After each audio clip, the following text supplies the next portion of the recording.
welcome back to my channel. My name is Jacob, and in this video we're going to be looking at the Bulgarian Splinter Camo coveralls. So these were made from the early 50s all the way up until the 1990s, I believe.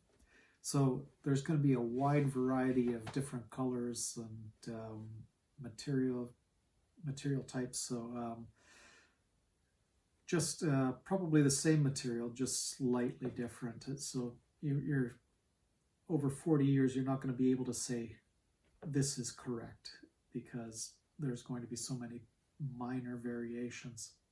So we're just going to look at the main characteristics of this. So these are pretty large, so it'll be hard to get it all in. So it has a large hood to go over a helmet. It's made out of a heavy, soft cotton, sort of like well-worn denim. That would be the way that I would describe it. Well-worn denim. So yeah, great big hood to go over your helmet. It's only camouflage on the one side. The inside is just its natural color, I believe. The splinter print itself isn't actually that great. There's a lot of mistakes and overprint and just generally mistakes for a cheap product. So you've got your hood. These are coveralls, so they cover your entire body. Now, they have 3 pouches on the chest, so 3 on each side. Now, these are for AK-47 magazines. I don't have an AK-47 magazine to try it, but they are straight, and they're not very big, so I don't know if it will actually fit 3 in there. They're closed by these Bakelite Soviet-style buttons. They've got a nice star on there. They are a Bakelite. Very much like they're an older style button. Instead of where the thread comes through the button, it has a loop on the back that's sewed on. So you have your 6 magazine pouches on your chest, and that is the correct place if you're going to be carrying magazines, is high up on your chest.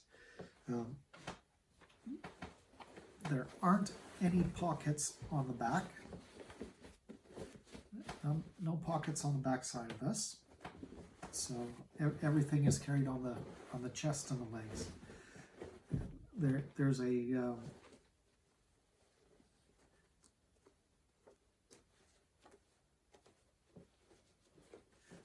very heavy pull cord around the waist.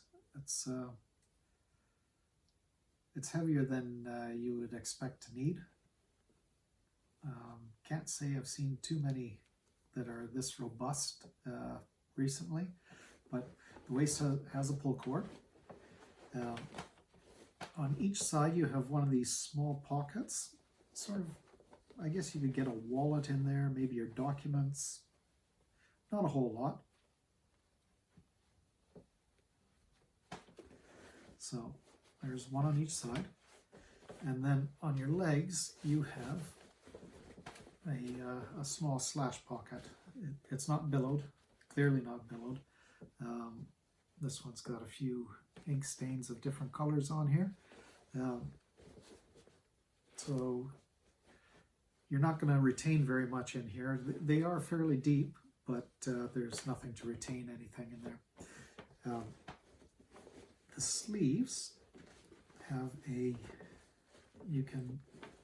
I can find one. So you can cinch them only one way. There's no real adjustment on it.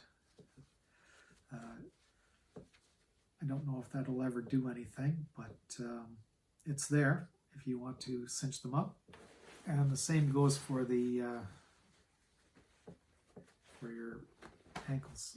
It does have a cinch point, but again, I don't know what it really does. It doesn't pull it in enough to make it a tighter fit at all. So yeah, the material is quite heavy. Like I said, it feels like well-used denim. Yeah, that would be about the best description, is well-used denim. There is only one mark in here, and I believe it's down here. Yeah, so I can't make out anything more than maybe an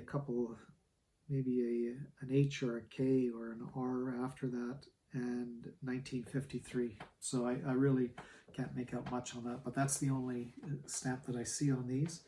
And because they were made for such a long time, I would expect you to see a lot of variations in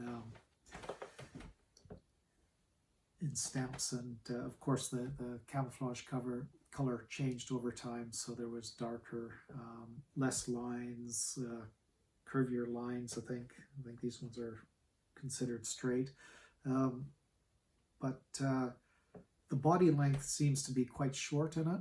So if you were a large and you bought a large, you might find the body length to, if you put your hands over your head, you might find it's a little short in the crotch. But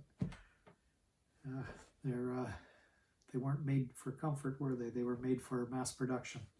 So overall, it's probably, I would say, a good quality garment, but there's a lot of mistakes in the camouflage print. Can't see any real mistakes in the construction of it. I mean, all the threads are securely fastened. The buttons are fine, and it's you wouldn't want to wear it in warm weather because it's heavy. So I hope you like my description of the Bulgarian Splinter Camo coveralls. If you have any comments, please leave them below. I'll always answer them. You can email me. My email is always at the end of these videos. If you have any suggestions for any other military equipment that I should try and find, please let me know, and I'll be glad to go out and try and find it. Until next time.